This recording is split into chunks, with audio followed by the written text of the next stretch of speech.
Hi everyone, welcome to Ernest academy. Ernest അക്കാഡമിയുടെ ഒരു free webinar സെഷനിലേക്ക് എല്ലാവർക്കും സ്വാഗതം. ഒരു ടീച്ചിങ് ജോബ് ആഗ്രഹിക്കുന്നവർ ഏറെ നാളായി കാത്തിരുന്ന ഒരു വിജ്ഞാപനമായിരുന്നു HSSC കൊമേഴ്സിന്റേത്. വിജ്ഞാപനം ഉടൻ എത്തുന്നതാണ്. കഴിഞ്ഞ റാങ്ക് ലിസ്റ്റിൽ നിന്ന് 150ഓളം ആൾക്കാർക്ക് അഡ്വൈസ് പോയിട്ടുള്ള ഒരു എക്സാം ആണ്. അതുകൊണ്ട് തന്നെ നല്ല രീതിയിൽ പ്രിപ്പയർ ചെയ്ത് കഴിഞ്ഞാൽ നിങ്ങൾക്ക് സുഖമായി ഒരു നല്ല ടീച്ചിങ് ജോബ് നേടാവുന്നതാണ്. അപ്പം ഇതിന്റെ എക്സാമിന് എങ്ങനെ പ്രിപ്പയർ ചെയ്യാം എന്നുള്ളത് നമ്മളുമായിട്ട് ഡിസ്കസ് ചെയ്യുന്നത് വളരെ എക്സ്പേർട്ട് ആയിട്ടുള്ള doctor Rahul sir. Sir, please join us. Okay, അപ്പോൾ നമ്മൾ ഇന്ന് ഡിസ്കസ് ചെയ്യുന്നത് HSST കൊമേഴ്സ് എന്ന് പറയുന്ന ഒരു അധ്യാപക പരിശീലനത്തിന് വേണ്ടിയിട്ടുള്ള ഒരു ഫ്രീ വെബിനാറിനെ പറ്റിയിട്ടാണ് നമ്മൾ ഇന്ന് ഇവിടെ ഡിസ്കസ് ചെയ്യുന്നത്. നമുക്കെല്ലാവർക്കും അറിയാം, HSST എന്ന് പറയുന്ന ഹയർ സെക്കൻഡറി സ്കൂളുകളിലേക്ക് കൊമേഴ്സിലേക്കുള്ള അധ്യാപകർക്ക് വേണ്ടിയിട്ടുള്ള ഗവൺമെന്റ് എക്സാമിനെയാണ് നമ്മൾ HSST കൊമേഴ്സിലൂടെ നമ്മളിവിടെ പരിചയപ്പെടുത്തുന്നത്. ഓക്കെ, അപ്പോൾ ഇന്നത്തെ ക്ലാസിന്റെ ഓവർവ്യൂ എന്ന് പറയുന്നത് ഫസ്റ്റ് വൺ ജോബ് പ്രൊഫൈൽ ആണ്, second one syllabus and materials ആണ്, തേർഡ് വൺ എക്സാം അനാലിസിസ് ആണ്, fourth one recent trends and studies സ്ട്രാറ്റജിയെ പറ്റിയിട്ടാണ് നമ്മൾ ഇന്നിവിടെ പരിചയപ്പെടുത്തുന്നത്. ഫസ്റ്റ് വൺ ജോബ് പ്രൊഫൈൽ, അതിൽ ഏജ് ലിമിറ്റ് 20 to 40 ആണ്. Scale of pay 95,600 up to വരെ പോകാം. അതിൽ DA TA എല്ലാം കൂടെ കൂട്ടുമ്പോൾ ഇതിൽ നിന്നും കൂടുതലായിട്ട് വരും. പിന്നെ പ്രിൻസിപ്പൽ വരെ നിങ്ങൾക്ക് ആകാൻ പറ്റും. അപ്പോൾ സാലറിയെ പറ്റി നമ്മളിപ്പോൾ നോക്കണ്ട. ടോട്ടൽ അഡ്വൈസ് കഴിഞ്ഞ 140 ആണ്, 140. അപ്പോൾ ഇതാണ് ടോട്ടൽ അഡ്വൈസ്. ഓക്കെ, ഇതാണ് കഴിഞ്ഞ തവണ ഓരോരുത്തരുടെ OC 100, SC ST. നമ്മൾക്ക് അത് കാര്യമായിട്ട് നോക്കേണ്ടതില്ല. നമ്മൾ ഫസ്റ്റ് 100 അല്ലെങ്കിൽ 50 നമ്മൾ റാങ്ക് ലിസ്റ്റിൽ കയറുക എന്നുള്ളതാണ് നമ്മളുടെ ലക്ഷ്യം. ബാക്കി കാര്യങ്ങളൊന്നും നമ്മൾ നോക്കേണ്ട ആവശ്യമില്ല. ഓക്കെ, ഇപ്പൊ ക്വാളിഫിക്കേഷൻ ആണ്. മാസ്റ്റേഴ്സ് ഡിഗ്രിയിൽ നമുക്ക് മിനിമം 50% വേണം. പ്ലസ് നമ്മൾക്കൊരു BEd ക്വാളിഫിക്കേഷൻ ഉണ്ടെങ്കിൽ മാത്രമേ നമ്മൾ ഈ ഒരു എക്സാമിന് ക്വാളിഫൈ ആകത്തുള്ളൂ. So masters degree plus 50% concerned സബ്ജക്റ്റിൽ, അതായത് കൊമേഴ്സിൽ 50% മാർക്സും വേണം. അതുപോലെ തന്നെ BEd ഡിഗ്രി വേണം. പിന്നെ സെറ്റ് ക്വാളിഫൈഡും ആയിരിക്കണം. സ്റ്റേറ്റ് എലിജിബിലിറ്റി ടെസ്റ്റ് എന്തായാലും ക്വാളിഫൈ ചെയ്തവർക്ക് മാത്രമേ നമ്മൾക്ക് എന്ത് ചെയ്യാൻ പറ്റൂ, ഈ എക്സാമിന് നമ്മൾക്ക് എന്ത് ചെയ്യാൻ പറ്റൂ, പ്രിപ്പയർ ചെയ്യാൻ പറ്റുകയുള്ളൂ. Okay, next exam, last exam details ആണ് വന്നിരിക്കുന്നത്. മാക്സിമം മാർക്ക് 40 ആണ് ഒരു കുട്ടി സ്കോർ ചെയ്തിട്ടുള്ളത്. ഓക്കെ, മെയിൻ ലിസ്റ്റിൽ വന്ന് 784 ആണ്. അപ്പോൾ ഓരോ തവണയും നമുക്ക് ഈ എന്താ പറയുക, എക്സാമിന്റെ കട്ട് ഓഫ് ഇങ്ങനെ മാറിക്കൊണ്ടിരിക്കും. അതായത് ചിലപ്പോൾ കൂടുതലായിരിക്കും, ചിലപ്പോൾ കുറവായിരിക്കും. നമ്മൾക്കത് പറയാൻ പറ്റില്ല. അത് എക്സാമിന്റെ ക്വസ്റ്റ്യന്റെ കാഠിന്യം അല്ലെങ്കിൽ അനുസരിച്ച് ഇരിക്കും. Okay, next expected topics for the examination ആണ്. ഓക്കെ, അപ്പോൾ ഫസ്റ്റ് വൺ നമുക്ക് ഇനി ഇവിടം തൊട്ടുള്ളതാണ് നമ്മൾ കൂടുതലായിട്ട് ശ്രദ്ധിക്കേണ്ടത്. ഒരു കോമ്പറ്റീറ്റീവ് എക്സാമിന് നമ്മൾ പ്രിപ്പയർ ചെയ്യുമ്പോൾ നമ്മൾ ആദ്യമത്തെ രീതി നമ്മൾ ചെയ്യേണ്ടത് അതിന്റെ സിലബസിനെ പറ്റി വ്യക്തമായ ഒരു ധാരണ വേണം. ബാക്കിയൊന്നും നമ്മൾ നോക്കണ്ട. കഴിഞ്ഞ തവണ എത്ര പേരെ എടുത്തു, കഴിഞ്ഞ തവണ റൊട്ടേഷൻ എത്ര പേരെ എടുത്തു, അത്തരം കാര്യങ്ങളൊന്നും നമ്മൾ, സാലറി എത്രയാണ്, അതൊന്നും നമ്മൾ ചിന്തിക്കേണ്ട കാര്യമില്ല. പക്ഷെ നമ്മൾ ഏറ്റവും കൂടുതൽ ശ്രദ്ധ കൊടുക്കേണ്ട ഒരു സന്നാഹം എന്ന് പറയുന്നത് നമ്മൾ എന്ത് ചെയ്യണം, അതിന്റെ സിലബസ് നമ്മൾ കറക്റ്റായിട്ട് ബൈഹാർട്ട് ചെയ്തിരിക്കണം. ആ സിലബസ് മാത്രം നമ്മൾ എന്ത് ചെയ്താൽ മതിയാകും, ഫോളോ ചെയ്താൽ മതിയാകും. ആ സിലബസിന്റെ വെളിയിൽ നിന്ന് ഒരു കാര്യവും നമ്മൾ പഠിക്കാൻ പാടില്ല. സിലബസിൽ സ്റ്റിക്ക് ചെയ്ത് കഴിഞ്ഞാൽ തന്നെ നമ്മൾ ഒരു പരീക്ഷ 30 മുതൽ 40% വരെ വിജയിച്ചു എന്നുള്ളതാണ് നമ്മളുടെ ഏറ്റവും ആദ്യത്തെ എനിക്ക് പറയാനായിട്ട് ഉള്ളത്. ഒരു കാരണവശാലും നമ്മൾ സിലബസിന്റെ വെളിയിലേക്ക് നമ്മൾ എന്ത് ചെയ്യാൻ പാടില്ല, നമ്മളുടെ ഏരിയ ഓഫ് സ്റ്റഡി നീട്ടിക്കൊണ്ടു പോകാൻ പാടില്ല. Stick to the syllabus. സിലബസിൽ ഒരു വേർഡ് പോലും നമ്മൾക്ക് എന്ത് ചെയ്യാൻ പാടില്ല, കവർ ചെയ്യാതെ പോകാൻ പാടില്ല. അപ്പോൾ first research and methodology and quantitative techniques ആണ് നമ്മൾ ഇവിടെ പറയുന്നത്. റിസർച്ച് ആൻഡ് മെത്തഡോളജിയിൽ നമ്മൾ ഫോളോ ചെയ്യേണ്ട ടെക്സ്റ്റ് ബുക്ക് കോത്താരിയുടേതാണ്. കൃഷ്ണസ്വാമിയെക്കാൾ കുറച്ചുകൂടെ നല്ലത് കോത്താരിയാണ്. കാരണം ഒരു കോമ്പറ്റേറ്റീവ് ടെസ്റ്റിന് ഏറ്റവും നല്ലത് കോത്താരിയാണ്. അപ്പോൾ കോത്താരി ടെക്സ്റ്റ് ഫോളോ ചെയ്യുന്നതായിരിക്കും കുറെ കൂടെ നല്ലത്. അതിൽ research type, scaling, reliability, validity, research hypothesis, parametric and non parametric regression, T test, chi square test, ഇത്തരം econometrics, econometric models, multiple regression, normality distribution, plagiarism, തുടങ്ങിയ കാര്യങ്ങളെല്ലാം നമ്മൾ പഠിക്കണം. പിന്നെ എക്കണോമെട്രിക്സ് ഒരു പുതിയ ഏരിയയാണ്. ആ എക്കണോമെട്രിക്സ് പുതിയ ഏരിയ നമ്മൾ ഫോളോ ചെയ്യേണ്ടത് അല്ലെങ്കിൽ ഫോളോ ചെയ്യുന്നത് നമ്മളുടെ എംകോമിന്റെ ടെക്സ്റ്റ് ബുക്ക് നമുക്ക് ഫോളോ ചെയ്യാം. ഇപ്പോഴത്തെ കോളേജുകളിൽ, കേരള യൂണിവേഴ്സിറ്റിയിലെ കോളേജുകളിൽ ഫോളോ ചെയ്യുന്ന എംകോമിന്റെ എക്കണോമെട്രിക്സിന്റെ ടെക്സ്റ്റ് ബുക്ക് നമുക്ക് ഫോളോ ചെയ്യാം. കുറച്ചുകൂടെ നല്ലതെന്ന് നമ്മൾക്ക് അഡ്വാൻസ്ഡ് ആയിട്ട് കുറച്ചുകൂടെ പോകണമെങ്കിൽ ഇന്റർനെറ്റിലെ ടെക്സ്റ്റ് ബുക്കുകൾ നിങ്ങൾക്ക് ഫോളോ ചെയ്യാം. ഒരു കാരണവശാലും നിങ്ങൾ എക്കണോമെട്രിക്സിന് ദാമോദർ ഗുജറാത്തി പോലുള്ള ഹൈ എൻഡ് ടെക്സ്റ്റ് ബുക്സ് നമ്മൾ ഇവിടെ ഫോളോ ചെയ്യാൻ പാടില്ല. കാരണം ഇതൊരു നോർമൽ ആയിട്ടൊരു ബേസിക് ലെവൽ ക്വസ്റ്റ്യൻസ് അല്ലെങ്കിൽ കുറച്ചുകൂടെ ഒരു ചെറിയ ലെവലിലോ ക്വസ്റ്റ്യൻസ് ചോദിക്കൂ. അതുകൊണ്ട് നിങ്ങൾ ദാമോദർ ഗുജറാത്തി പോലൊരു ടെക്സ്റ്റ് ബുക്സ് നമ്മളെ ഇവിടെ ഫോളോ ചെയ്യാൻ പാടില്ല. നമ്മളുടെ എന്താണോ നമുക്ക് കിട്ടിയിരിക്കുന്ന സിലബസിൽ പറഞ്ഞിട്ടുള്ളത് അത് മാത്രം നിങ്ങൾ ഇവിടെ ഫോളോ ചെയ്താൽ മതിയാവും. പിന്നെ രണ്ടാമതായിട്ട് എനിക്ക് പറയാനുള്ളത്, നിങ്ങൾ മോക്ക് ടെസ്റ്റ് ചെയ്യുമ്പോൾ നിങ്ങൾ എടുക്കേണ്ട ഒരു പാറ്റേൺ അല്ലെങ്കിൽ ഒരു രീതി എന്ന് പറയുന്നത്, ആദ്യമേ മോക്ക് ടെസ്റ്റിലെ ക്വസ്റ്റ്യൻസ് ഏത് ഏരിയയിൽ നിന്ന് വന്നിട്ടുണ്ട് എന്നുള്ളത് നിങ്ങൾ നോക്കണം. രണ്ടാമത് ഒരു ശരിയായിട്ടുള്ള ആൻസർ കാണും. Okay, for example chi square test is been propounded by whom. അപ്പോൾ എന്താണ്? കാൾ പിയേഴ്സൺ ആണ് അതിന്റെ ആൻസർ. അപ്പോൾ കാൾ പിയേഴ്സൺ നിങ്ങൾ പഠിക്കണം.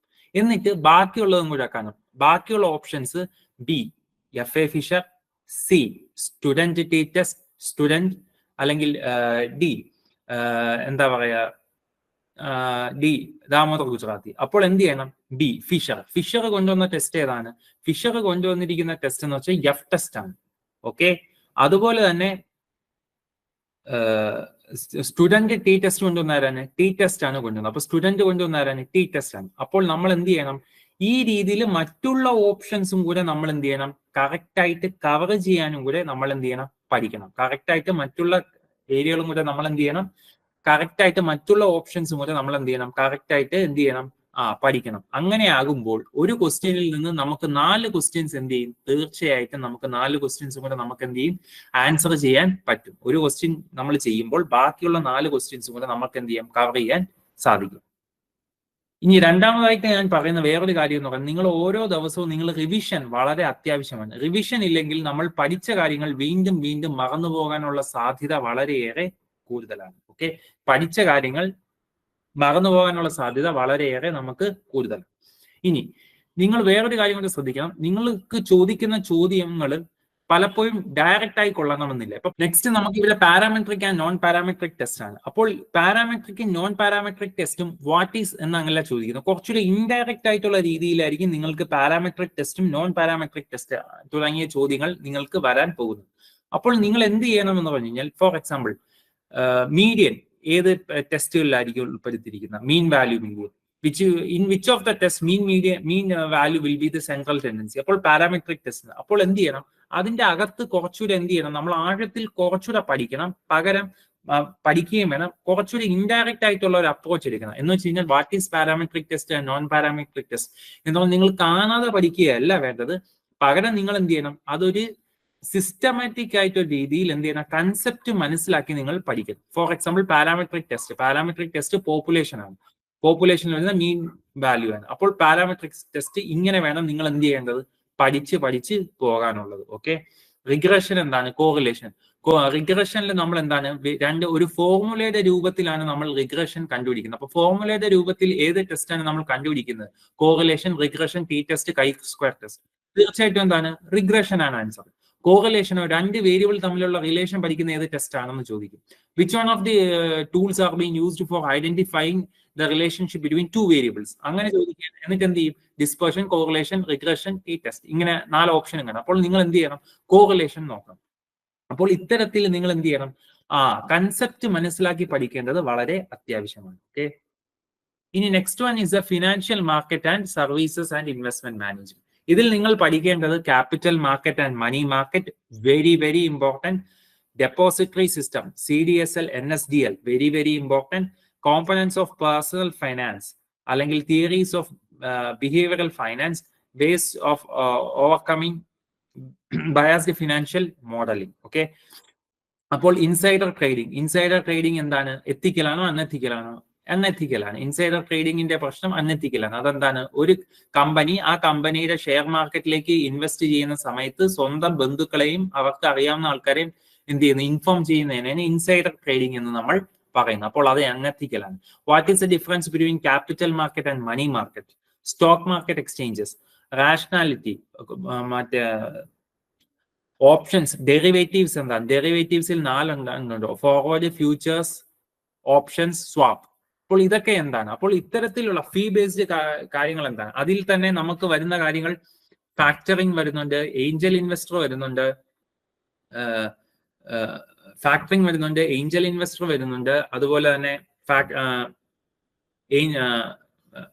വെഞ്ചർ ക്യാപിറ്റൽ വരുന്നുണ്ട്. അപ്പോൾ ഇത്തരം കാര്യങ്ങളെ പറ്റി നിങ്ങൾ വ്യക്തമായ ധാരണ നിങ്ങൾക്ക് വേണം. അപ്പോൾ ഫിനാൻഷ്യൽ മാർക്കറ്റിന് നിങ്ങൾ ഫോളോ ചെയ്യേണ്ട ടെക്സ്റ്റ് ബുക്ക് എന്ന് പറയുന്നത് ഗോർഡൻ ആൻഡ് നടരാജന്റെ ടെക്സ്റ്റ് ബുക്ക് വളരെ നല്ലതാണ്. ഗോർഡൻ ആൻഡ് നടരാജന്റെ ടെക്സ്റ്റ് ബുക്ക് നിങ്ങൾക്ക് പരീക്ഷാ രീതിയിൽ പഠിക്കാൻ പറ്റുന്ന ടെക്സ്റ്റ് ബുക്കാണ്. അതിൽ നിങ്ങൾ ഒന്ന് ഫോളോ ചെയ്യുന്നത് നല്ലതാണ്.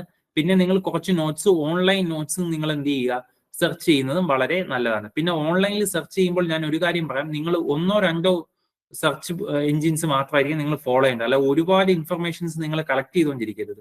നിങ്ങൾ ഒരു ടെക്സ്റ്റ് ബുക്ക് പഠിക്കുക, അത് റിപ്പീറ്റ് ചെയ്ത് പഠിക്കുക. അതുപോലെ തന്നെ നിങ്ങൾ ഒരു തവണ ഓൺലൈനിൽ നിന്ന് ഇൻഫർമേഷൻസ് കളക്ട് ചെയ്ത് കഴിഞ്ഞാൽ നിങ്ങൾ എന്ത് ചെയ്യണം, അത് തന്നെ റിവിഷൻ ചെയ്ത് പോവുക. അപ്പോൾ അത്തരത്തിലുള്ള റിവിഷൻ ആയിരിക്കും നിങ്ങളെ മുന്നോട്ട് കൊണ്ടുപോകുന്നത്. അല്ലാതെ ഒരുപാട് ടെക്സ്റ്റ് ബുക്കും ഒരുപാട് സോഴ്സസ് ഓഫ് മെറ്റീരിയൽസും പഠിക്കുന്നതുകൊണ്ട് കാര്യമില്ല. ഒരു സോഴ്സ് ഓഫ് ബുക്കോ ഒരു സോഴ്സ് ഓഫ് ഇന്റർനെറ്റില് സർവീസസോ നിങ്ങൾ അവൈൽ ചെയ്തിട്ട് അത് തന്നെ നിങ്ങൾ എന്ത് ചെയ്യണം, റിപ്പീറ്റ് ചെയ്ത് പഠിക്കുന്നതായിരിക്കും കുറച്ചുകൂടെ നല്ലത്.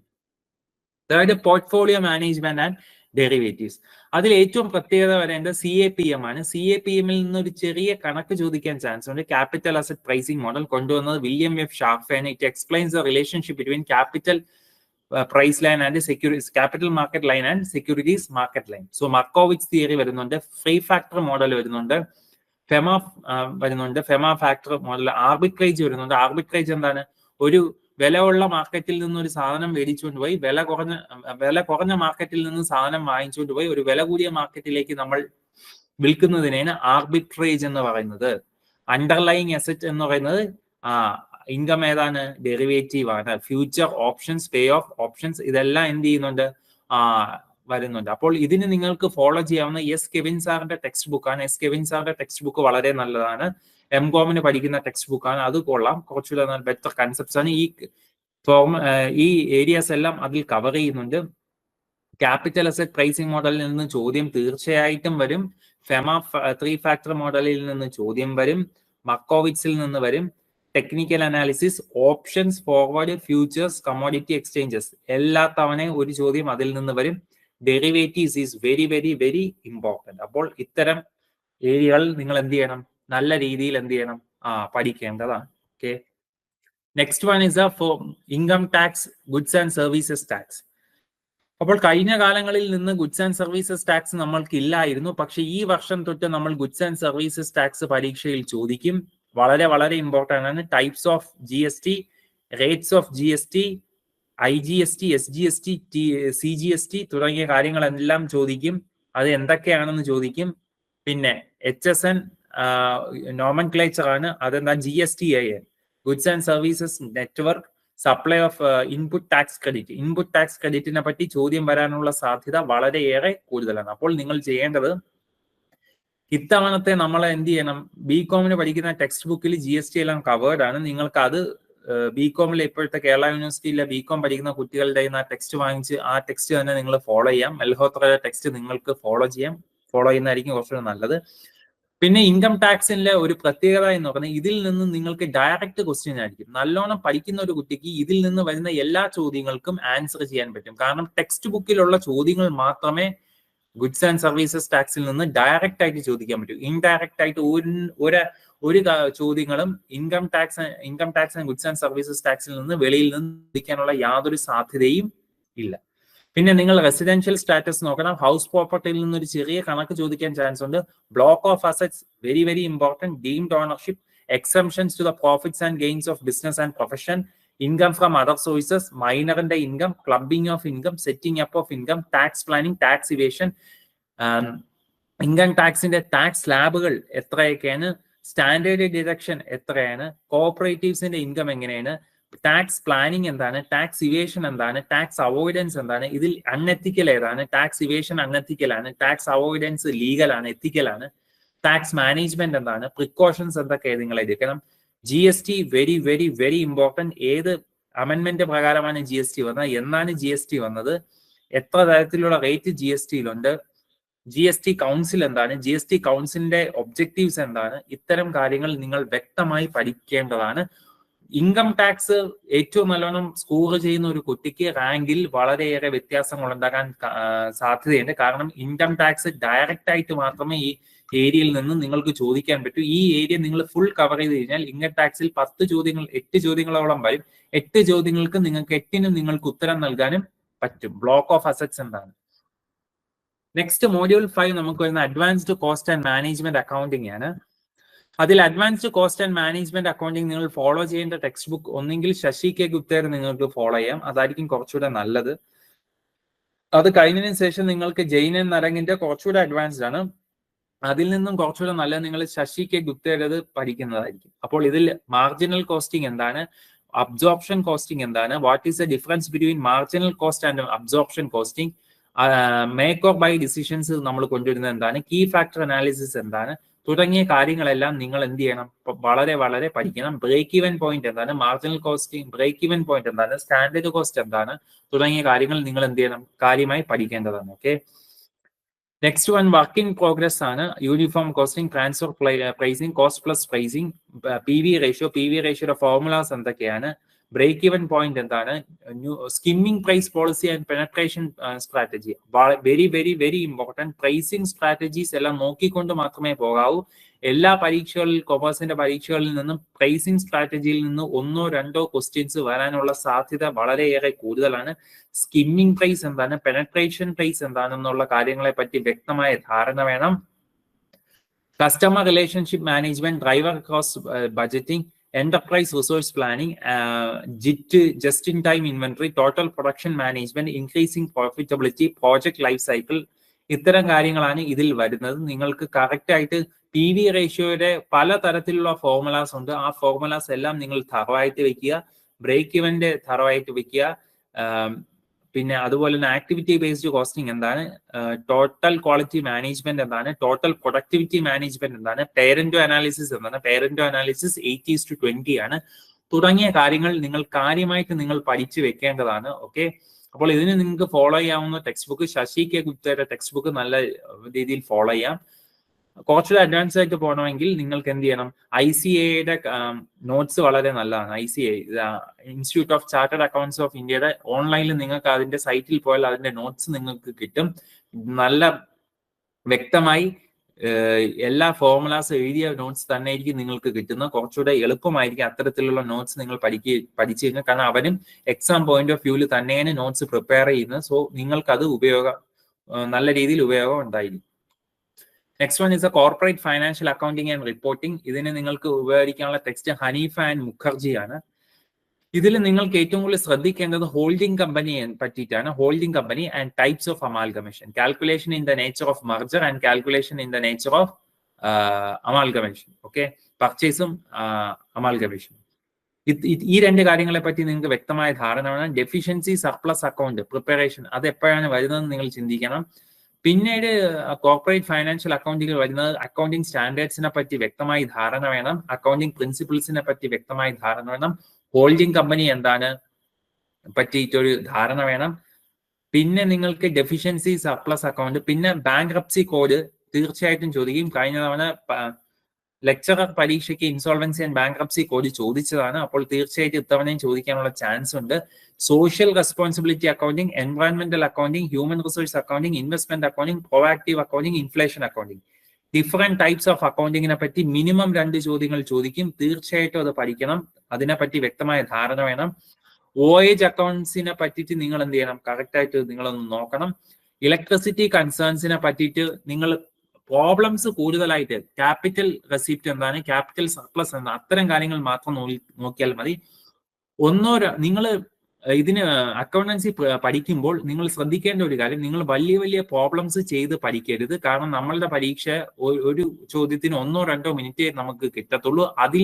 അതിന്റെ താഴെ ചെയ്യാൻ പറ്റുന്ന ക്വസ്റ്റ്യൻസ് മാത്രമേ പരീക്ഷയ്ക്ക് ചോദിക്കൂ. നിങ്ങൾ ഇലക്ട്രിസിറ്റി അക്കൗണ്ട്സ് ഒക്കെ പഠിക്കുമ്പോൾ ഒരുപാട് വലിയ വലിയ ടെക്സ്റ്റ് ബുക്ക് എടുത്താൽ പ്രോബ്ലംസ് നിങ്ങൾ 10-15 മിനിറ്റിന് വരുന്ന പ്രോബ്ലംസ് ഉണ്ട്. അത്തരത്തിലുള്ള പ്രോബ്ലംസ് ഒന്നും നിങ്ങൾ ചെയ്ത് പഠിക്കരുത്. അതിന്റെ അകത്ത് വരുന്ന കാര്യങ്ങൾ എവിടെയൊക്കെയാണ്, ബാലൻസ് ഷീറ്റിനകത്ത് സർപ്ലസിലും അസറ്റ് സൈഡിലും ലയബിലിറ്റീസ് സൈഡിലും എന്തൊക്കെ വരും, ക്യാപിറ്റൽ വന്നാൽ എവിടെ എഴുതും, ക്യാപിറ്റൽ സർപ്ലസ് വന്നാൽ എവിടെ എഴുതും, ക്യാപിറ്റൽ ഡെഫിസിറ്റ് വന്നു കഴിഞ്ഞാൽ ഏത് ബാലൻസ് ഷീറ്റിന്റെ ഏത് സൈഡിൽ പോകും, ഇത്തരത്തിലുള്ള കാര്യങ്ങൾ വേണം നിങ്ങൾ എന്ത് ചെയ്യേണ്ടത്, അക്കൗണ്ടിങ്ങിൽ പഠിക്കേണ്ടത്. അല്ലാതെ നിങ്ങൾ പ്രോബ്ലം ഒരുപാട് 10, 15, 20 മിനിറ്റ് നീണ്ടു നിൽക്കുന്ന പ്രോബ്ലംസ് നിങ്ങൾ ഒരു കാരണവശാലും നിങ്ങൾ ചെയ്ത് പഠിക്കേണ്ട കാര്യമില്ല. കാരണം 2 മിനിറ്റിനുള്ളിൽ ചെയ്യാൻ പറ്റുന്ന പ്രോബ്ലംസോ ചോദ്യങ്ങളോ അല്ലെങ്കിൽ അത്തരത്തിലുള്ള ചോദ്യങ്ങൾ മാത്രമേ PSCക്ക് ചോദിക്കാൻ സാധ്യതയുള്ളൂ. International business and finance. International business and ഫൈനാൻസിൽ നിങ്ങൾക്ക് നഫ്ത, EU, സാർക്ക് അതെല്ലാം കാര്യമായിട്ട് ചോദിക്കും. South Asian association for regional corporation എത്ര രാജ്യങ്ങളുണ്ട്, NAFTA, Mexico, America and Canada, അതാണ് നഫ്ത വരുന്ന. ആസിയാൻ അറിയാം, association of south east Asian nations. Regional blocs നമ്മൾ പഠിക്കണം. ഇതിൽ regiocentric, geocentric, polycentric തുടങ്ങിയ കാര്യങ്ങൾ നമ്മൾ പഠിക്കണം. FII, foreign investment, institutional investment, foreign direct investments കാര്യങ്ങൾ ചോദിക്കണം. IMF-ഉം വേൾഡ് ബാങ്കും. IMF-ഉം വേൾഡ് ബാങ്കിനെ പറ്റി വ്യക്തമായ ധാരണ വേണം. ബ്രിട്ടൻ വുഡ്സ് അഗ്രിമെന്റ് പ്രകാരം വന്നിട്ടുള്ള 2 ഇൻസ്റ്റിറ്റ്യൂഷൻസ് ആണ് IMF-ഉം വേൾഡ് ബാങ്കും. അതിന്റെ അഫിലിയേറ്റ്സ് ആണ് IFC, MIGA, MIMIGA, multilateral investment guarantee agency, IFC, international financial corporation. അതിനെപ്പറ്റി വ്യക്തമായ ധാരണ വേണം. ADR, GDR, ECB, GDR global depository receipt, ADR American depository receipt, IDR Indian depository receipt തുടങ്ങിയ കാര്യങ്ങളെ പറ്റി വ്യക്തമായ ഒരു ധാരണ വേണം. പിന്നെ നിങ്ങൾക്ക് പഠിക്കേണ്ടത് സ്പോട്ട് ക്യാഷ് ആൻഡ് സ്പോട്ട് എക്സ്ചേഞ്ചസിനെ പറ്റി നിങ്ങൾക്ക് വ്യക്തമായ ധാരണ വേണം. ഫോറിൻ എക്സ്ചേഞ്ച് റേറ്റ് എങ്ങനെയാണ് കണ്ടുപിടിക്കുന്നത് എന്നുള്ള പറ്റി ഡിമാൻഡ് സപ്ലൈ റിലേഷൻ ഉണ്ടാവും, കോസ്റ്റ് റേറ്റ്സ് ഉണ്ടാവും. പിന്നെ സ്വിഫ്റ്റ് മെക്കാനിസം നിങ്ങൾക്ക് കാര്യമാണ്. Society for worldwide interbank financial transactions തുടങ്ങിയ കാര്യങ്ങളെ പറ്റി നിങ്ങൾക്ക് വ്യക്തമായി ധാരണ ഉണ്ടായിരിക്കണം. Portfolio, asset market portfolio balancing model theories, purchasing power പാരിറ്റിയെ പറ്റി ചോദിക്കാനുള്ള ചാൻസ് വളരെ കൂടുതലാണ്. ഇതിലും ഫോർവേഡും ഫ്യൂച്ചേഴ്സും സ്വാപ്പും ഓപ്ഷൻസും ഉണ്ടായിരിക്കും. അത് നേരത്തെ പറഞ്ഞതാണ്. അപ്പോൾ exchange rate mechanism, international business and ഫിനാൻസിൽ നിങ്ങൾക്ക് ഫോളോ ചെയ്യേണ്ട ടെക്സ്റ്റ് ബുക്ക് D. സുബ്ബാറാവുവിന്റെ ടെക്സ്റ്റ് നിങ്ങൾക്ക് ഫോളോ ചെയ്യാം. UNCTAD, യുണൈറ്റഡ് നേഷൻസ് പറ്റിയിട്ടുള്ള UNCTAD, അതിനെപ്പറ്റി വേൾഡ് ട്രേഡ് ഓർഗനൈസേഷൻ, ജനീവ, അത് വേൾഡ് ട്രേഡ് ഓർഗനൈസേഷൻ, അത്തരത്തിലുള്ള എല്ലാ കാര്യങ്ങളെ പറ്റി നിങ്ങൾക്ക് വ്യക്തമായ ധാരണ വേണം. മൾട്ടിനാഷണൽ കോർപ്പറേഷൻസ്, പിന്നെ അതുപോലെ തന്നെ അതിന്റെ അകത്ത് വരുന്ന കുറച്ച് കാര്യങ്ങളുണ്ട്. അതായത് എഞ്ചിനീയറിംഗ് പ്രോസസ്, ദാറ്റ് മീൻസ് ഒരു രാജ്യം മറ്റൊരു രാജ്യത്തിന് ബിസിനസ് റീ എഞ്ചിനീയറിംഗ്, അതുപോലെ തന്നെ ട്രങ്കി പ്രോജക്ട്സ് എന്താണ്, അത്തരത്തിലുള്ള കുറച്ച് കാര്യങ്ങളുണ്ട്. Customs union, free trade area, common market and economic union regional block, അതിനെപ്പറ്റി നിങ്ങൾക്ക് വ്യക്തമായ ധാരണ വേണം. ഓക്കെ, അപ്പോൾ ഇതിന് നിങ്ങൾക്ക് ഫോളോ ചെയ്യേണ്ട ടെക്സ്റ്റ് ബുക്ക് D. സുബ്ബാറാവിന്റെ ടെക്സ്റ്റ് ബുക്ക് വളരെ നല്ലതാണ്. മാനേജ്മെന്റ് ആൻഡ് ഓർഗനൈസേഷണൽ ബിഹേവിയർ, ഇതിൽ നിങ്ങൾക്ക് ഫോളോ ചെയ്യേണ്ട ടെക്സ്റ്റ് ബുക്ക് LM പ്രസാദ് ആണ്. LM പ്രസാദിന്റെ ടെക്സ്റ്റ് ബുക്കിൽ നിങ്ങൾക്ക് എല്ലാ കാര്യങ്ങളും നിങ്ങൾക്ക് എന്ത് ചെയ്യാൻ പറ്റും, നിങ്ങൾക്ക് അനലൈസ് ചെയ്യാൻ പറ്റും. Okay, next introduction to management ആണ്.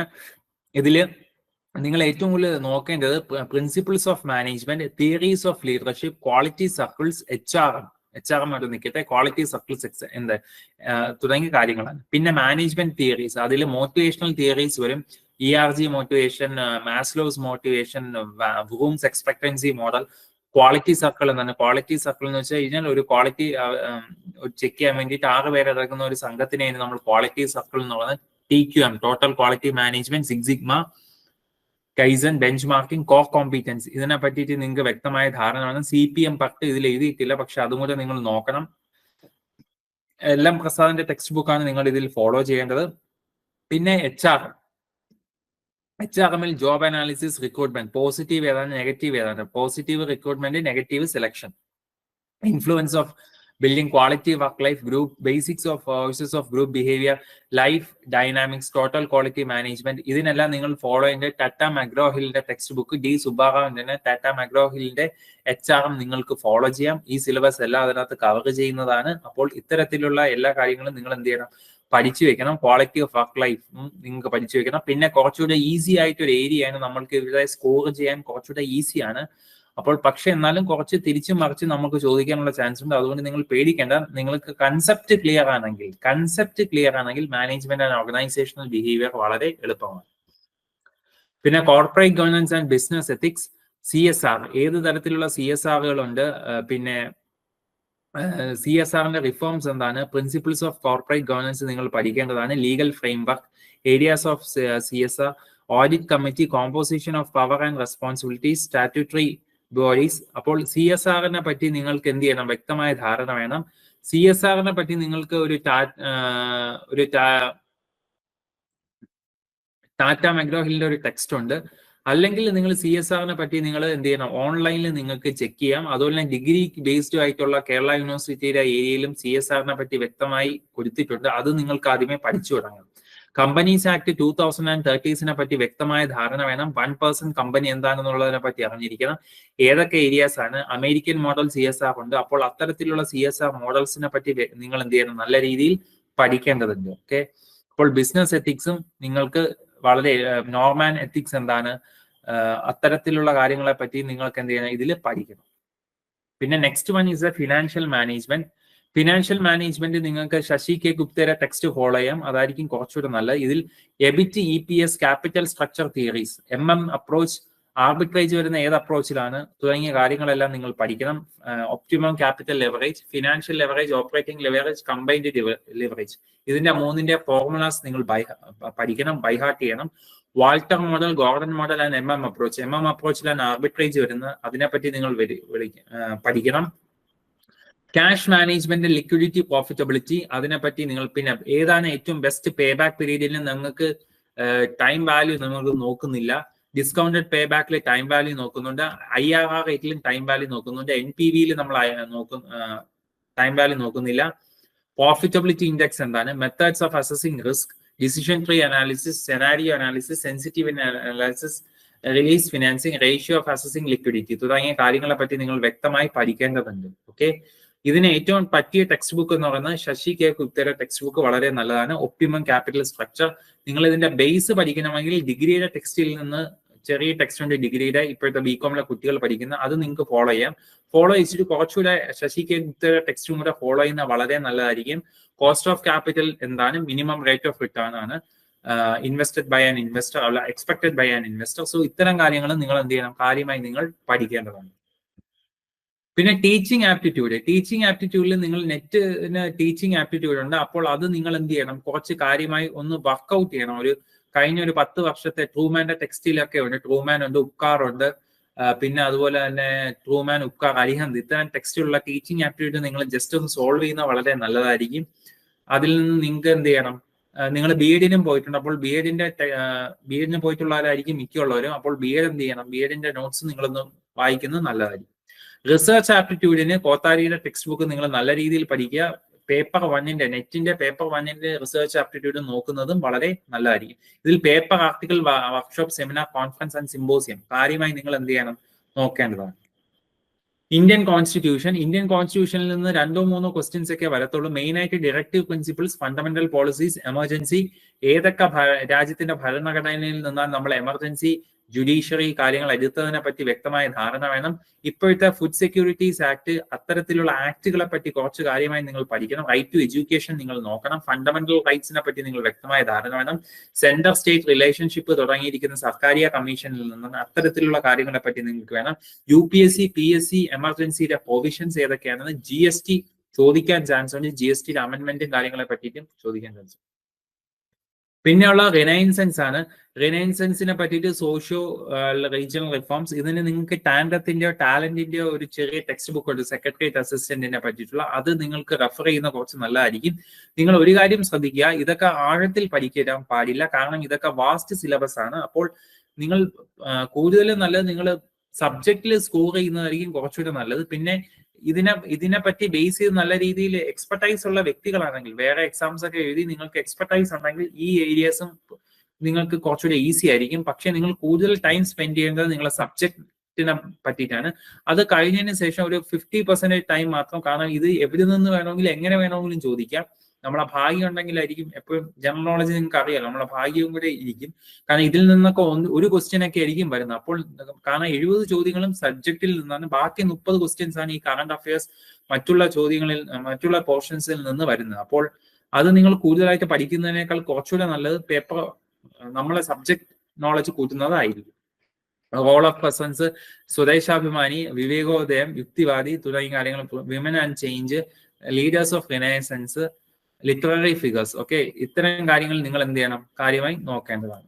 നെക്സ്റ്റ് ക്വസ്റ്റ്യന്റെ പാറ്റേൺ ആണ്. ബേസിക് ക്വസ്റ്റ്യൻസ് ഒരു 25% ബേസിക് ക്വസ്റ്റ്യൻസ് ആയിരിക്കും. പ്രോബ്ലമാറ്റിക് ക്വസ്റ്റ്യൻസ് എങ്ങനെ പോയാലും ഒരു 25 മുതൽ 15% വരെ പ്രോബ്ലമാറ്റിക് ക്വസ്റ്റ്യൻസ് ആയിരിക്കും. ടഫ് ക്വസ്റ്റ്യൻസ് 10% മുതൽ 25% വരെ ടഫ് ക്വസ്റ്റ്യൻസും ആയിരിക്കും. ഓക്കെ, റഫറൻസസ് മാനേജ്മെന്റ് നിങ്ങൾ ഫോളോ ചെയ്ത എല്ലാം Prasad, research methodology Kothari, accountancy +1 +2 CBSE text book നല്ലതാണ്. അഡ്വാൻസ്ഡ് അക്കൗണ്ടൻസി ആണെങ്കിൽ കല്യാണി പബ്ലിക്കേഷൻസിന്റെ ശശി കെ ഗുപ്ത, ജെയിൻ ആൻഡ് നരങ്ങിന്റെതും ഫോളോ ചെയ്യാം. കോസ്റ്റ് അക്കൗണ്ടിങ്ങും ജെയിൻ ആൻഡ് നരങ്കാണ്. ടാക്സ് നിങ്ങൾ ഫോളോ ചെയ്യുന്ന മെൽഹോത്രയുടെ ടെക്സ്റ്റ് ആണ്. നിങ്ങൾക്ക് ICAയുടെയോ ICSAയുടെയോ നോട്ട്സ് നിങ്ങൾക്ക് റെഫർ ചെയ്യുന്നത് വളരെ നല്ലതാണ്. കാരണം അവര് എക്സാം പോയിന്റ് ഓഫ് വ്യൂവിൽ തന്നെയാണ് നോട്ട്സ് പ്രിപ്പയർ ചെയ്തിട്ടുള്ളത്. നിങ്ങൾ പ്രിപ്പറേഷൻ സ്റ്റാർട്ട് ചെയ്യുമ്പോൾ നിങ്ങൾ എന്ത് ചെയ്യണം, ടൈം മാനേജ്മെന്റ് നിങ്ങൾ എന്ത് ചെയ്യണം, കാര്യമായി നിങ്ങൾ നോക്കണം. ഒരു കാരണവശാലും സബ്ജക്റ്റിന്റെ നമുക്ക് തന്നിട്ടുള്ള സിലബസിന്റെ വെളിയിലേക്ക് നിങ്ങൾ എന്ത് ചെയ്യാൻ പാടില്ല, ഒരു കാരണവശാലും നിങ്ങൾ പ്രിപ്പയർ ചെയ്യാൻ പാടില്ല. Stick to the syllabus. നിങ്ങൾ സിലബസിൽ സ്റ്റിക്ക് ചെയ്ത് കഴിഞ്ഞാൽ തന്നെ നിങ്ങൾക്ക് 25% നിങ്ങൾ വിജയിച്ചു എന്നുള്ളതാണ് അതിന്റെ അർത്ഥം. സിലബസിന്റെ പ്രിന്റ് ഔട്ട് എടുക്കുകയോ അല്ലെങ്കിൽ സിലബസ് നിങ്ങളൊരു വെള്ള നോട്ട്ബുക്കിൽ നിങ്ങൾ എഴുതി വെക്കുകയോ ചെയ്യുന്നതായിരിക്കും നല്ലത്. അപ്പോൾ നിങ്ങൾക്ക് നല്ല രീതിയിൽ ബൈ ഹാർട്ട് ആകും. എന്നിട്ട് നിങ്ങൾ മോക്ക് ടെസ്റ്റും കൂടെ ചെയ്യുമ്പോൾ നിങ്ങൾക്കുണ്ടാകുന്ന ഗുണം എന്ന് പറഞ്ഞാൽ നിങ്ങൾക്ക് പരീക്ഷയ്ക്ക് വരുന്ന ക്വസ്റ്റ്യൻസ് നിങ്ങൾക്ക് തന്നെ എന്ത് ചെയ്യാൻ പറ്റും, നിങ്ങൾക്ക് തന്നെ ഊഹിക്കാൻ പറ്റും. പിന്നെ മോക്ക് ടെസ്റ്റ് വളരെ വളരെ ഇമ്പോർട്ടന്റ് ആണ്. ദയവ് ചെയ്ത് ഒരു 5 മോക്ക് ടെസ്റ്റ് എങ്കിലും ചെയ്യുക. മോക്ക് ടെസ്റ്റ് ചെയ്തതിന് ശേഷം റിസൾട്ട് അനലൈസ് ചെയ്യുമ്പോൾ ഒരു ക്വസ്റ്റ്യന്റെ ആൻസർ മാത്രം പഠിക്കാതെ മറ്റുള്ള 3 ഓപ്ഷൻസും കൂടെ നിങ്ങൾ പഠിക്കണം. അങ്ങനെയാകുമ്പോൾ നിങ്ങൾ ഒരു 5 മോക്ക് ടെസ്റ്റ് ചെയ്യുമ്പോൾ 500 ക്വസ്റ്റ്യൻസ് ചെയ്യും. 500 × 4 എന്ന് പറയുമ്പോൾ 2500 മുതൽ 3000 ക്വസ്റ്റ്യൻസ് വരെ നിങ്ങൾക്ക് എന്ത് ചെയ്യാൻ പറ്റും, നിങ്ങൾക്ക് കവർ ചെയ്യാൻ പറ്റും. ഓക്കെ, അപ്പോൾ അത് നിങ്ങൾക്ക് വളരെ വലിയൊരു അഡ്വാൻറ്റേജ് ആയിരിക്കും. ഒരു റാങ്ക് ലിസ്റ്റിലേക്ക് ഉൾപ്പെടാനുള്ള സാധ്യത വളരെയേറെ കൂട്ടും. അല്ലാതെ നിങ്ങൾ പഠിച്ചതുകൊണ്ട് മാത്രം കാര്യമില്ല, മോക്ക് ടെസ്റ്റ് ചെയ്യണം. മോക്ക് ടെസ്റ്റ് ചെയ്ത് കഴിഞ്ഞാൽ പോരാ, അതിന്റെ ആൻസർ ഒരു option A B C D ആയിരിക്കും. അതിൽ ഓപ്ഷൻ A ആയിരിക്കും ആൻസർ. BCD കളയാൻ പാടില്ല. BCD എന്താണെന്നുള്ളതിനെ പറ്റിയിട്ട് നിങ്ങൾ പഠിക്കണം. പഠിക്കുമ്പോൾ ഒരു ക്വസ്റ്റ്യനിൽ നിന്ന് തന്നെ നിങ്ങൾക്ക് 4 ആൻസേഴ്സും 4 ക്വസ്റ്റ്യൻസും നിങ്ങൾക്ക് കിട്ടും. അപ്പോൾ അത് കാര്യമായി നിങ്ങൾ പഠിക്കുക. സബ്ജക്റ്റ് ആയിരിക്കണം നിങ്ങൾ ആദ്യമേ എന്ത് ചെയ്യേണ്ടത്, പ്രയോറിറ്റൈസ് ചെയ്യേണ്ടത്. പിന്നെ രണ്ടാമത് നിങ്ങൾ പ്രയോറിറ്റൈസ് ചെയ്യേണ്ടത് ജനറൽ നോളജ് ആണ്. കൂടുതൽ നിങ്ങൾ ഫോക്കസ് ചെയ്യേണ്ടത് 70 ക്വസ്റ്റ്യൻസ് അടങ്ങുന്ന നമ്മളുടെ സബ്ജക്ട് തന്നെ. അവിടെ കിട്ടുന്ന മാർക്കുകളായിരിക്കും നിങ്ങൾക്ക് കൂടുതൽ റാങ്ക് ലിസ്റ്റിലേക്ക് ഉൾപ്പെടാനുള്ള സാധ്യത കൂട്ടുന്നത്. പിന്നെ നിങ്ങൾ എന്ത് ചെയ്യണം, എപ്പോഴും റിവൈസ് ചെയ്തുകൊണ്ടേ ഇരിക്കണം. പഠിച്ചത് മാത്രം പോരാ, പഠിച്ചത് ഒരു ദിവസത്തിന്റെ അവസാനം നിങ്ങൾ റിവൈസ് ചെയ്യുക. പിന്നെ 4-5 ദിവസം കഴിയുമ്പോൾ വീണ്ടും റിവൈസ് ചെയ്യുക. ഒരു ടെക്സ്റ്റ് ബുക്കിൽ നിന്ന് ഒരു കാര്യം പഠിച്ചാൽ പിന്നെ അത് തന്നെ റിവൈസ് ചെയ്തുകൊണ്ടിരിക്കുന്നതായിരിക്കും നല്ലത്. അല്ലാതെ വീണ്ടും അതിനെപ്പറ്റി വേറെ ടെക്സ്റ്റ് ബുക്ക് നോക്കി അതിൽ നിന്ന് നോട്ട്സ് എഴുതി അങ്ങനെ പോകരുത്. നിങ്ങൾ ഒരു ടെക്സ്റ്റ് ബുക്ക് റെഫർ ചെയ്യുക, അത് മാത്രം റെഫർ ചെയ്യുക, നോട്ട് എഴുതുക, പിന്നെ അത് തന്നെ വീണ്ടും റിവൈസ് ചെയ്തുകൊണ്ട് ഇരിക്കുക. ഓക്കെ, മോക്ക് ടെസ്റ്റ് നിങ്ങൾ എന്ത് ചെയ്യണം, അറ്റൻഡ് ചെയ്യേണ്ടത് വളരെ വളരെ ഇമ്പോർട്ടൻ്റ് ആണ്. ദയവ് ചെയ്ത് മോക്ക് ടെസ്റ്റ് ചെയ്യാതെ ആരും പോകരുത്. ഷോർട്ട് നോട്ട്സ് ആയിരിക്കണം നിങ്ങൾ പ്രിപ്പയർ ചെയ്യേണ്ടത്, കൺസെപ്റ്റ്. കാരണം ഷോർട്ട് നോട്ട്സ് പറയാൻ കാര്യം നിങ്ങൾ എന്ത് ചെയ്യണം, EBIT means earnings before interest and tax and it is given before the interest and tax has been taken. അങ്ങനെ നിങ്ങൾ നോട്ട് ചെയ്ത് EBIT means earnings before interest and tax. അതിന്റെ ഫോർമുല എന്താണ്, EPS എന്ന earnings per share. Break even point no profit no loss. ഇങ്ങനെ ഇത്തരത്തിൽ വേണം നിങ്ങൾ എന്ത് ചെയ്യണം. കാരണം ഇതൊരു റിട്ടൺ എക്സാം അല്ല, ഇതൊരു ഒബ്ജക്റ്റീവ് ടൈപ്പ് എക്സാം ആണ്. കൺസെപ്റ്റുകൾ വളരെ തറോ ആയിട്ടുള്ള ഒരു കുട്ടിക്ക് മാത്രമേ ഒബ്ജക്റ്റീവ് എക്സാമിന് സ്കോർ ചെയ്യാൻ കഴിയുകയുള്ളൂ. അതുകൊണ്ട് ദയവ് ചെയ്ത് നിങ്ങൾ വലിയ നോട്ട് എഴുതാതെ കൺസെപ്റ്റ് എന്താണെന്നുള്ളത് കാര്യമായി പഠിക്കുക, അറ്റൻഡ് ചെയ്യുക, റിവൈസ് ചെയ്യുക, പിന്നെ മോക്ക് ടെസ്റ്റ് അറ്റൻഡ് ചെയ്യുക. വീണ്ടും ഓപ്ഷൻസ് മാത്രം, ശരിയായിട്ടുള്ള ഓപ്ഷൻസ് മാത്രമല്ല ബാക്കിയുള്ള ഓപ്ഷൻസും പഠിക്കുക, വീണ്ടും റിവൈസ് ചെയ്യുക. ഓക്കെ, അപ്പോൾ താങ്ക് യു. അപ്പോൾ നിങ്ങൾക്ക് ഇനി എന്തെങ്കിലും ഡൗട്ടുകൾ ഉണ്ടോ? ഹലോ സാറേ, ഗുഡ് ഈവനിങ്. ഹലോ, പറഞ്ഞോളൂ. സാറാ പിന്നെ ടെക്സ്റ്റ് ബുക്കുകൾ പറഞ്ഞില്ലേ, അത് കുറെ ഒക്കെ ചെയ്തു. അത് ഒന്ന് എഴുതി വിടാവോ? അതിൽ പ്രയാസാവോ? എന്നാൽ അത് വാങ്ങിക്കായിരുന്നു, ടെക്സ്റ്റ് ബുക്ക് വാങ്ങാൻ വേണ്ടിയിട്ടായിരുന്നു. അല്ലെങ്കിൽ ഓക്കെ, അല്ല ഏത് സബ്ജക്റ്റിന്റെ ആണ് നിങ്ങൾക്ക് വേണ്ടത് പറഞ്ഞോളൂ. പിന്നെ ഓർഗനൈസേഷണൽ ബിഹേവിയർ ഏതായിരുന്നു? അത് എല്ലാം പ്രസാദാണ്. എല്ലാം പ്രസാദ്. പിന്നെ അതുപോലെ account Sashi K Gupta FM ആണല്ലേ? FM അതിനകത്ത് എല്ലാം ഉണ്ട്. അതിനകത്ത് കോസ്റ്റ് അക്കൗണ്ടിങ് ഉണ്ട്. അത് വലിയ ടെക്സ്റ്റ് ബുക്ക് ആണ്, ഏകദേശം ഒരു 600-700 റുപ്പീസ് ആവും. ഇപ്പൊ എനിക്ക് എത്രയാണെന്ന് അറിയില്ല. അതിനകത്ത് കോസ്റ്റ് അക്കൗണ്ടിങ് കവർ ചെയ്യും, ഫിനാൻഷ്യൽ അക്കൗണ്ടിങ് കവർ ചെയ്യും, ഫിനാൻഷ്യൽ മാനേജ്മെന്റും കവർ ചെയ്യും. പക്ഷെ കുറച്ചുകൂടെ നല്ലത് അതാണ്, കാരണം അതിൽ നിന്നായിരിക്കും കൂടുതൽ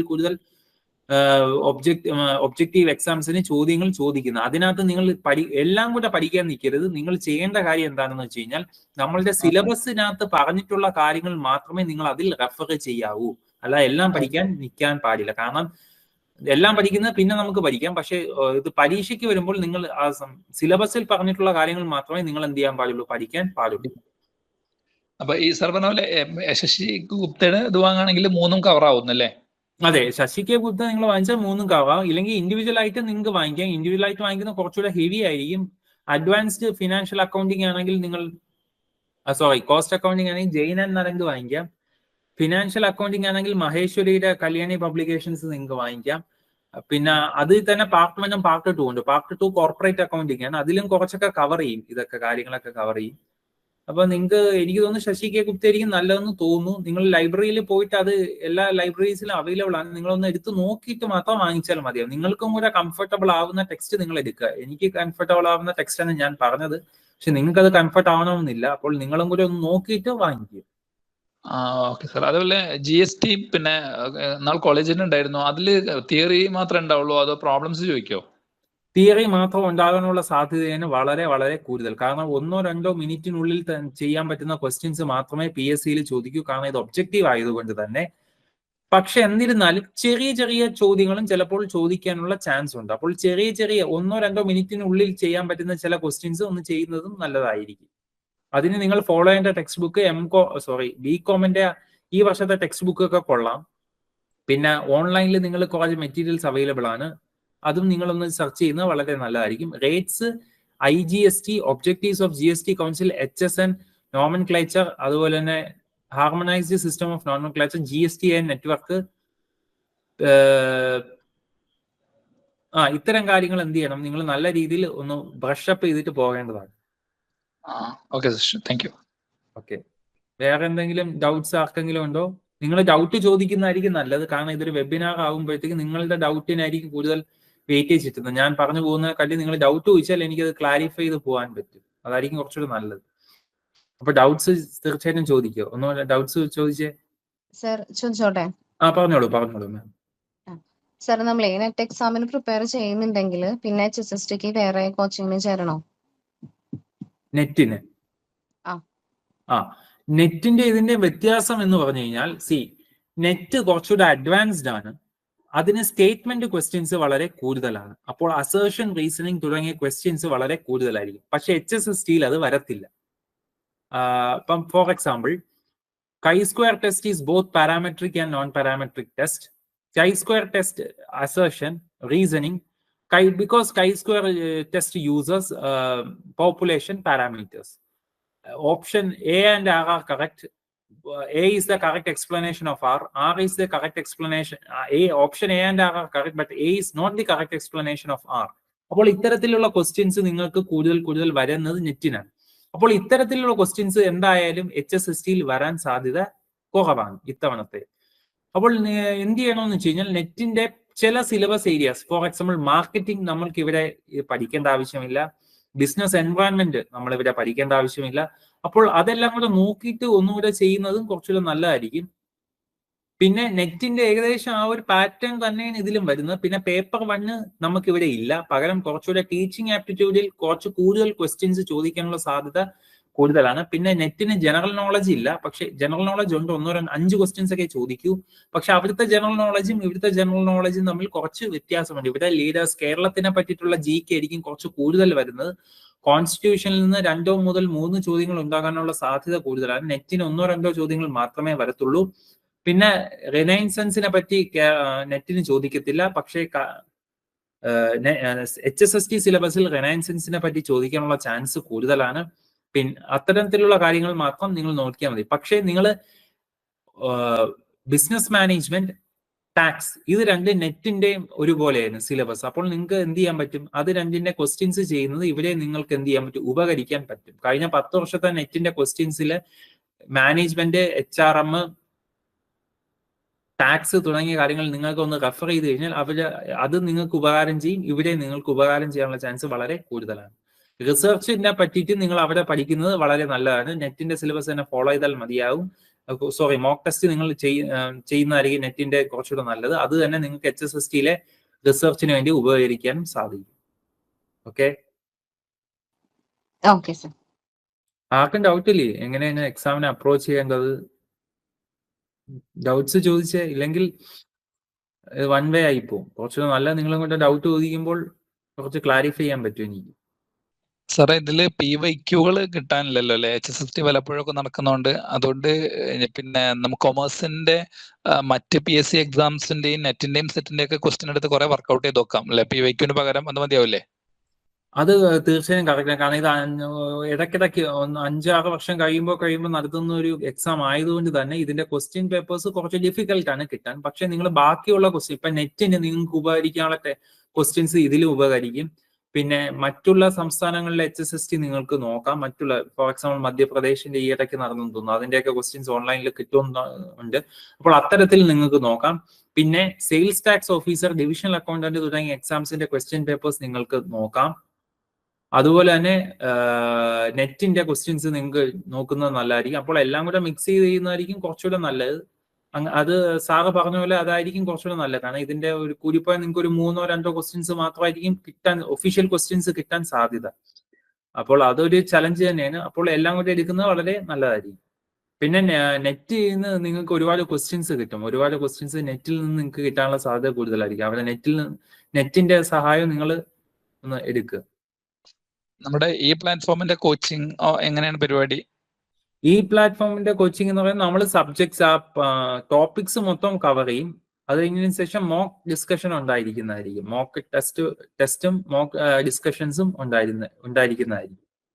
പിന്നെ ഞാൻ പറഞ്ഞത് നിങ്ങൾ ഒന്നുകൂടെ ശ്രദ്ധിക്കുക. നിങ്ങൾ പ്രീവിയസ് ഇയർ ക്വസ്റ്റ്യൻസ് ഒക്കെ ചെയ്യുമ്പോൾ നിങ്ങൾ ഒരു ക്വസ്റ്റ്യൻ എടുക്കുമ്പോൾ, ഫോർ എക്സാമ്പിൾ ബാക്കിയുള്ള ഓപ്ഷൻസ് കൂടെ നിങ്ങൾ പഠിക്കേണ്ടതാണ്. എനിക്ക് തോന്നുന്നു നിങ്ങൾക്ക് ഓരോ ഓപ്ഷൻ ആയിരിക്കും കറക്റ്റ്. ആ ഓപ്ഷൻ കറക്റ്റ് മാത്രം പഠിച്ചാൽ പോരാ, ബാക്കിയുള്ള 3 ഓപ്ഷൻസും കൂടെ നിങ്ങൾ പഠിക്കണം.